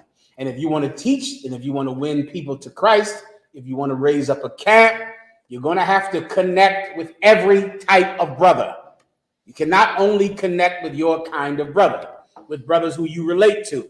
If you want to win them, you better find a way to relate to them so that you can have them. Everyone understands? That's the point of all of this. He's trying to teach his men, find a way to relate to every kind of person. Find a way, man. Find a way, or else this nation can't grow. And the kingdom of Christ can't happen. See me one more time, please, boy. All right, good to go here? No, not. Someone have the thing I asked for yet? Let me get it for you. Stand by. Go ahead, Warrior. It's like, sir, you just said, I want to know if I can still use this. Like my father always said, to gain a brother, you gotta sometimes go where he at, like sometimes mentally or having a conversation with you, just like to get you, to understand him sometimes. I guess. Can I use that the same as you just said? Yes, exactly what I'm saying. I believe that's the same thing. Okay, let me read this. Privacy concerns. They're saying it's in 2000, amid privacy concerns, conditions, domestic texting on a doctor's prescription or court order, and that testing be done by accredited labs, commercial and commercial ancestry tests can be purchased from abroad. So meaning you have to have a court order to do it. You can't just do those 23andMe tests. Just look up, is it true that DNA testing is illegal in Israel? 23andMe, it's right here, all right? You got it, Warrior? Can you do a DNA test in Israel? Mm-hmm. It is illegal to have a hobby DNA test, ancestry 23andMe, my heritage and others, where you take a home a test. You might need the microphone. But there are ways around it. Ancestry permits DNA test access from. Say it one more time, Warrior, for everyone. Go ahead. Can you take a DNA test in Israel? It is illegal to have a hobby DNA test. Ancestry 23andMe, my heritage and others, where you take a home test are illegal. So the home test, the ones you can just send your blood and get like 23andMe or those DNA tests, you're going to jail if you do that in the land of Israel. You're going to jail. If you want a DNA test, a judge has to allow you to do it, right? That's legal here, but it's not legal over there, right? They decide in their country, they don't want everybody just finding out who they are and what bloodline they are. They don't allow that over there. Over here, it's nothing. It's just a hobby any damn way. It's nothing anyway. Everyone understands. Next. Am I done with this? Next question. Sir. This is from Officer Koshad. He says, what do you do when you're homeless? If you're homeless, you got to get yourself back up on your feet, brother. That's what you got to do. You got to handle homelessness like you do every other problem. First of all, you better come into the Israelite school of UPK. Commanding General Yahanna, brother, has a positive effect on homelessness, drug addiction, on broken homes. This school heals the sickness that we go through here as blacks and Latinos, man. You know how many brothers are in this school that were homeless? Tons of them. A lot of them. The first time I ever heard the word barracks was when I was young in the truth, man. And Commanding General Yahanna had barracks in Harlem. He had 4 or 5 brownstones in Harlem that were barracks. And then he had some in Philadelphia. And these places, we called them barracks. We called those places a barracks. And it was homes that Commanding General Yahanna specifically bought so that brothers who came into the truth and were diligent and loyal could move into these barracks and be able to get themselves on their feet so that they one day could get a home of their own. And Commanding General Yahanna has been doing this for 45 years. Right here in Philly, you know what the hell I'm talking about. You know what I'm talking about in New York. You know what I'm talking about in Alabama, in Atlanta, because right now the UPK has places that we call a barracks. All over the world, we have these places for brothers to come and live together so that they can get strong together. What's step 2 of the thing that you need? First, you got to come into the UPK. The second thing you need, you can only get if you come into the UPK. You're going to need brothers up. Brothers are the answer to homelessness. Brothers are the answer to poverty. Brothers are the answers to sadness. Brothers, you need a family, man. Part of the reason, if not a large reason, that you're homeless in the first place is because your family is inadequate to help you with your problems. Mainly because they have the same problem or they're the cause of it. How are you going to go to your drug addict mother that would have helped with a place to stay? Your mother's staying with somebody. You don't have anyone in your family that can help you at all. They have the same problems as you. You need brothers to stop homelessness. Brothers you can lean on as you're coming out of homeless shelters and coming out of sleeping in a tent or sleeping on a park bench. You're going to need brothers. Here's the problem, though. Right now, you're not worthy to be with those men. You're going to have to make yourself worthy to live in that barracks because those men are anointed priests. And they can't let some drug addict sleep next to them. Some filthy sinner move into a barracks. Come on, man. Sleep outside where you belong with the rest of the animals. If you want to come inside, become a human being. Become better than that base creature that you are right now. Then you have now earned the right to sleep in a house next to a man who has sacrificed everything for the Most High God to serve in this school. Then when you two come together, ooh, iron sharpens iron. Ooh, does it, brother. Now you two get stronger together. Stronger, you grow together. And then later on, there'll come a time you're off of drugs, you're on your feet, you got a wife and kids and a home and a car and the slavery of your choice, and you'll see that brother at the Passover, and you'll just laugh and drink, remembering the time when all you had was each other. That's Commanding General Yahanna's solution to homelessness. Next. Concerts from Captain Mahayaman. Captain Isupk, give him a hand.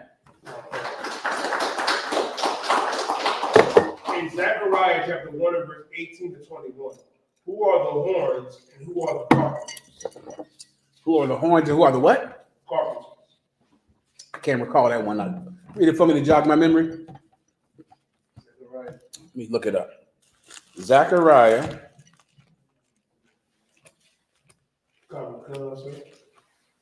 Zechariah chapter 1 and verse 18. Go ahead. Then lifted up I up mine eyes, and saw, and behold, 4 horns. And I said unto the angel that talked with me, what be these? And he answered me, these are the horns which have scattered Judah, Israel, and Jerusalem. And the Lord showed me 4 carpenters. Then said I, what come these to do? And he spake, you said 4? Zechariah, count. I mean, did you say 4 horns or no? Did I not hear that? Count 4 horns. Go ahead. Count. Then Zechariah chapter 1 and verse 21.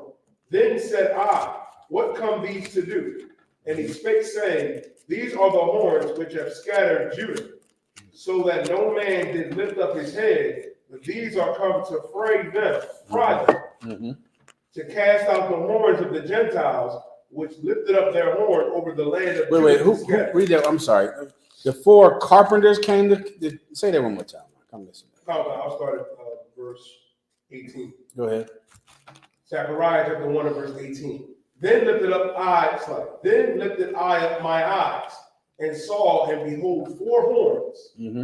And I said unto the angel that talked with me, what be these?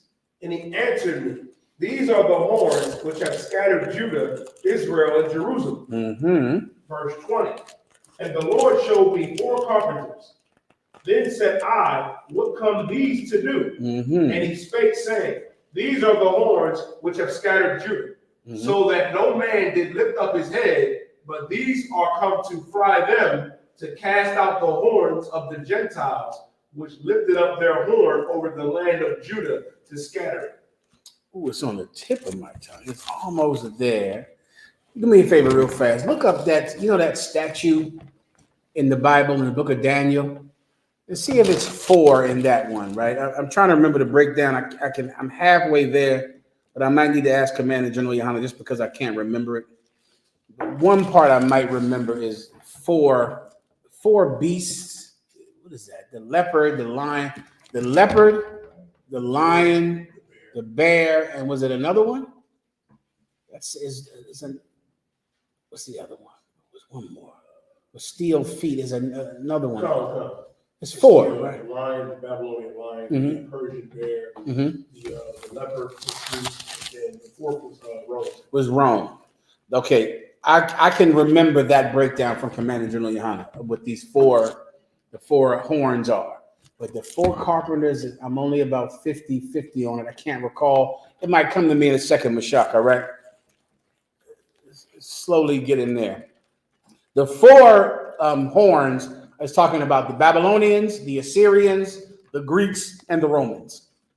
It's the same 4 that's all throughout the Old Testament. That statue that Daniel saw a dream of. If I can find it, I'd be able to catch up with you. Daniel had a dream about it. That's the 4 horns, right? Speaking about horns, because they push, imagine horns on a cow or a sheep, and they push you over and bully you with their horns. That's the 4 horns, the 4 carpenters. Oh, it's almost there. Give me a second, Mashak, all right? It'll come to me maybe before class is over. If not, I'll just get it from Commander General Yahanna, all right? Anything else? Sometimes I gotta look at it to remember it. Okay. Where we at again? Oh, we was in Captain Shop's. Yeah. That was Zechariah chapter 1, verse 18. Okay, give me a second, Mashak. I'm gonna get to the next question, all right? Go ahead, but the 4 horns are what I just told you they were, all right? Go ahead. Come on, sir. Come on. This is from Chanteray Mystique. She says, Slot.1 are the events of the Bible in the past? If not, then which chapters and books of the Bible are we currently living in? And which ones are the future? Say that one more time. Come on, she asked her. Desiree Mystique. That's an interesting name she got there. That's like an X-Man name. It's like a superhero name. Desiree Mystique. Chanter. Oh man, even better. Chanteray Mystique. It's like a superhero woman. Chanteray Mystique, like from a novel. Chanteray Mystique. What's her question again? Come on, she says, Slot.1 are the events of the Bible in the past? If not, then which chapters and / books of the Bible are we currently living in, and which are the ones that are about to be? I got you. Okay, you're a little skewed with your understanding of what the Bible actually is, right? The Bible is a living book. You might have heard that term before, right? Living book means this. Let me just first explain carnally where these things come from. This entire book is from the past. The entire thing, right? The Old Testament is even from deeper in the past than the New Testament. The Old Testament is about 6,000 years old. The Old Testament. The New Testament is about 2,000 years old. So the entire thing is from the past, from cover to cover. Everybody gets it, right? But this is a living book, meaning this, that the things that happened to these people 6,000 years ago, 2,000 years ago, will absolutely match with things that you are going through today. And they will match with things that you'll go through in the future. So these words that were written a long time ago were written for you today. So the experiences of Moses, Isaiah, Ezekiel, Jeremiah, the prophecies that they made about what the future would be like, those prophecies came to pass, and they will come to pass. And so we can read them and we can understand today, because we understand what a man went through 6,000 years ago, what a woman went through 3,000 years ago. We can understand what's happening right now because of that. You go into the New Testament. The New Testament prophesies the future in the book of Revelations, tells you about the prophecies that are coming past us, coming when Jesus Christ returns. And they also tell you about the things that happened with the men that stood with Jesus Christ, and the things that happened with them will also happen with you, because you stand with Jesus Christ today. So when you think about the Bible, you want to think that it's a living book. You want the precepts you need is that the things that happen aforetime happen for our learning. That's a precept from the Bible. The entire book is written in the past, about incidents that happened in the past, and about prophecies that have already happened and will happen. Sorry. All right. Let me go now, or when are you done? All right. I'll take 1, 2 more questions, fast ones, then I got to get out of here. Go ahead. Hebrew law asking questions that why is the book of Tobit considered Hebrew folklore? Is book of Tobit part of the Apocrypha? The book of Tobit is absolutely part of the Apocrypha. I don't know who in the hell considers it Hebrew folklore. Maybe some Catholic, usually, because those are the people that ordered that the Apocrypha be removed from the Bible. Before 1611, the Apocrypha was in the Bible. It was part of the Bible, right? There are many times in the New Testament where Jesus Christ will refer to a book that is in the Apocrypha. Will refer to that many times. The Catholic Church ordered that the Apocrypha be removed from the Bible, and then named it Apocrypha, which means like mystery. Like, in essence, they don't understand what any of this is. It's apocryphal. It's a mystery. When by taking the Apocrypha out the Bible, it's like a puzzle piece that should fit directly in the middle. That's where the Apocrypha should be. The Apocrypha would fit right in between the last book of the Old Testament and the first book of the New Testament. So in essence, the Catholic Church, the Pope, took the middle out of the Bible. And in doing so, you're missing a puzzle that you can't get unless you put it in. Now when the Apocrypha is in the Bible, now it makes everything make sense. Let me give you an Apocrypha precept. Man, give me Jesus Christ standing up on the Mount Zion. Give me that. Or you know what? Instead of that one, which is excellent, they're all excellent. Give me the one where he said they are as nothing. That's the one I want. This is part of the reason why the Catholic Church took the Apocrypha out the Bible. When you add it in the Bible, it makes it clear that Jesus Christ only died for the nation of Israel, and that God only loves the nation of Israel, and that the Israelites of the Bible are the blacks and Hispanics of today. If you put this puzzle together, it will be clear who they are. The mystery will be solved, like Commanding General Yohanna solved it and gave it to us. Let me give you one thing in the Apocrypha. What was the other question you were going to give me up? Okay, and read that. I'm going to turn this live off for 1 second so I can head upstairs, all right? This is the book of 2nd Ezra, chapter 6. I'm going to start at 54. Go ahead. Tell them where you are. Sister, is this Desiree? What's her name again? Shantaray? Hebrew law, selected. Hebrew law, we're reading from the Apocrypha right now, all right? Tell them where you are. This is the book of 2nd Ezra, chapter 6, verse 54. And after these, Adam also, who thou madest Lord of all thy creatures. And after these, Adam also, who thou madest Lord of all thy creatures. You know who he is, right? Adam. He's in the Old Testament, right? He's in the Old Testament. Adam was made Lord of all of the creatures of God. Meaning he named them. He decided that they were to be used for this job and they would not be used for that job. Adam was made Lord over all the creatures. Go ahead. Of whom come we all? Of him what? Come we all. Of him come we all. Everyone comes from Adam. Everyone. Who comes from Adam? The Chinese, the so-called Caucasians, black people, Africans, the Palestinians, and the Israelis. They both come from Adam. Of him come we all. Keep going. And the people also whom thou hast chosen. Say that again. And the people focus on the word and. And the people also whom thou hast chosen. Let me tell you who comes from Adam. Everyone, every race on the planet comes from Adam. And the people who thou hast chosen. You see, the Catholic Church, the Christians, they hate any scripture like that, where the Most High God makes it clear. Sometimes some scriptures in the Bible are hard to understand. They're dark sayings. You have to have the Holy Spirit to really understand them. Then there's other ones that are just absolutely plain. The Most High God said, everyone comes from Adam, including the people that you have chosen. Keep going. Verse 55. All this have I spoken before thee, O Lord, because thou madest the world for our sake. You made the world for our sakes. That's why this world exists. This society exists for us. That's how important you are in this society. The whole thing is for you.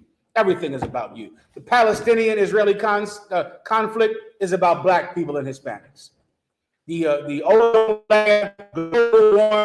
wars, everything you see on the news that you think is distant from you is really about you. There is nothing that is not about you. Why? Because God made the world for our sakes. Keep going. Verse 56. As for the other people. Remember, everyone comes from Adam. The people he chose and the other people. As for the other people, keep going. Which also come from Adam. Which also come from Adam. Go ahead. Thou hast said that they are nothing. They're what? They are nothing. See, this is why the Catholic Church had to get rid of the Apocrypha. This is why they did it. They did it because of this. Because you said that they are nothing. That's in the Apocrypha. It's in the Old Testament too. And it's in the New Testament. But the Apocrypha is just so simple. It's not said with such poetic language. It's just simple. You said that they are nothing. What is Ezra talking about? He's referring to the book of Isaiah. Isaiah said that they are nothing, which is why Ezra is saying in the Apocrypha, thou hast said that they are nothing. When did God say it? In Isaiah. He said that they are nothing. This is Ezra's complaining to the Lord God. Everyone comes from Adam, even the people you chose, but you made the world for us. But the other people, you said that they were nothing. Keep going.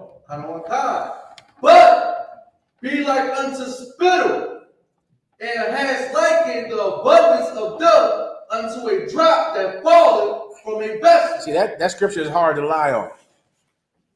The abundance of them are like spittle. Spittle is spit, young man.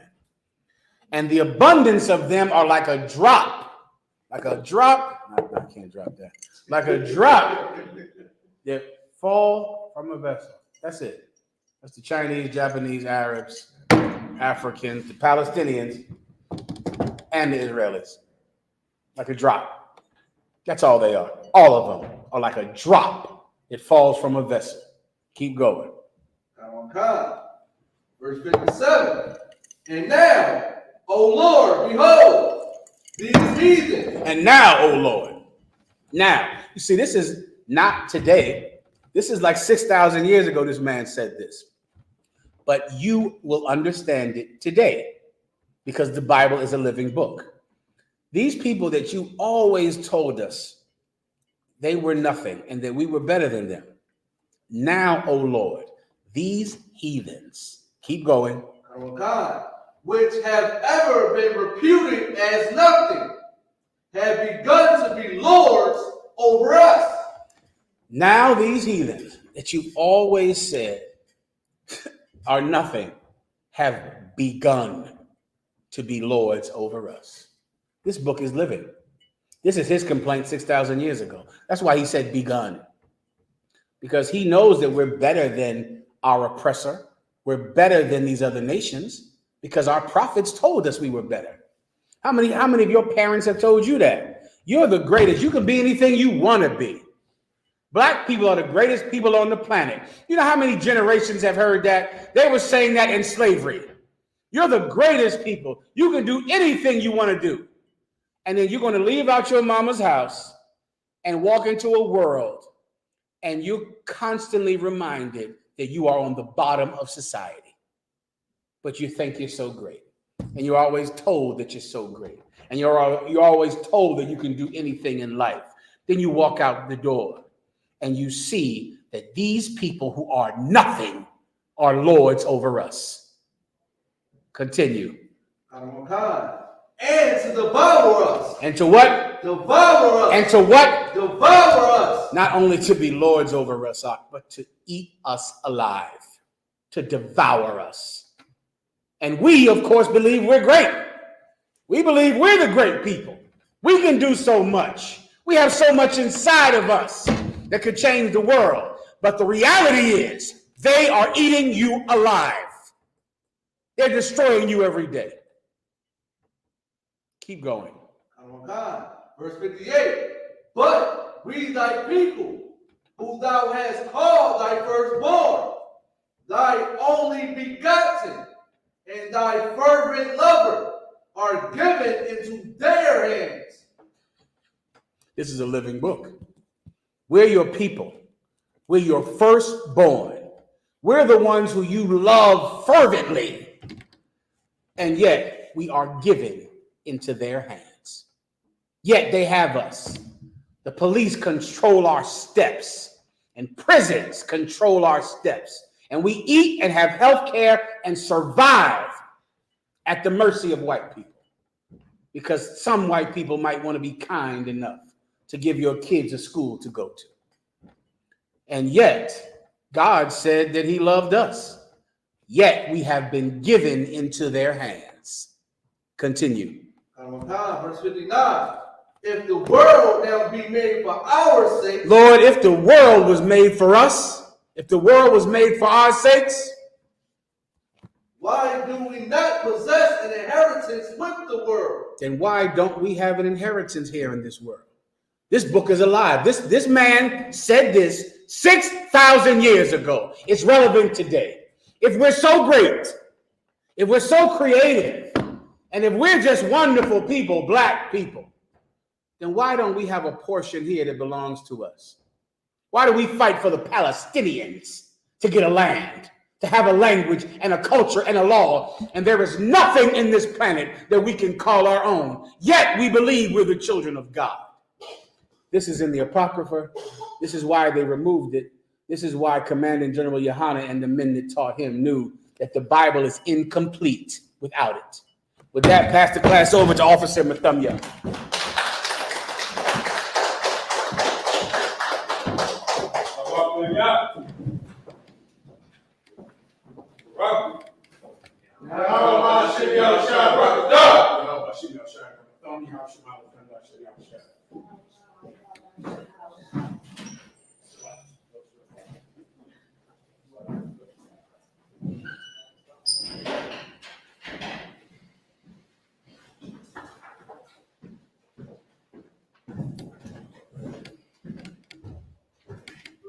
I.S.U.P.K security announcements. We are I.S.U.P.K SR 1 West on the 25th Street, New York, under Commander General Yahanna. Rule for new brother and sister. When a new brother or sister comes into the school, they are off limits for 6 months. They are to be saluted only. They are here to shut themselves on the world. If they need transportation, the teacher will arrange it. After 6 months, if a brother or sister has an interest in a particular person, he or she must get permission from the head to speak to a brother or sister. There is another 6 months in which the brother and sister will court each other. After this 6 month period, the brother and sister will get permission from the head to marry. Tithes, which is a commandment. You can find this in Numbers 18:21 and Malachi chapter 3, verses 8 through 10. It means tenth in Hebrew, Ma'asharah, 10% of every penny of any increase the Lord gives you, give to the teacher, give to the treasury department. Priest fund, free will offering for priests, not mandatory, whatsoever amount you would like. Upcoming holy convocations, we got the Passover, April 20th, in North Carolina, in Durham, North Carolina. All right, remind Akim and Aquafim to check the bulletin board in the hallway. If any brother wants to be a trooper in the school, start wearing all black boots, shirt, pants, headband, and scarf. And with that, men of Israel, I stand.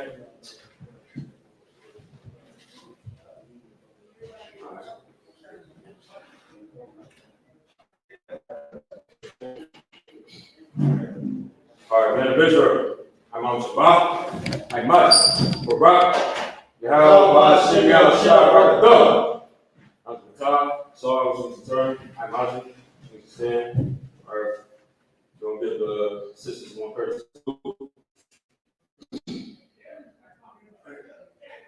Men of Israel, I'm on Shabbat, I must, Barak, Yahweh, Hashem, Yahshua. That's what's up. That's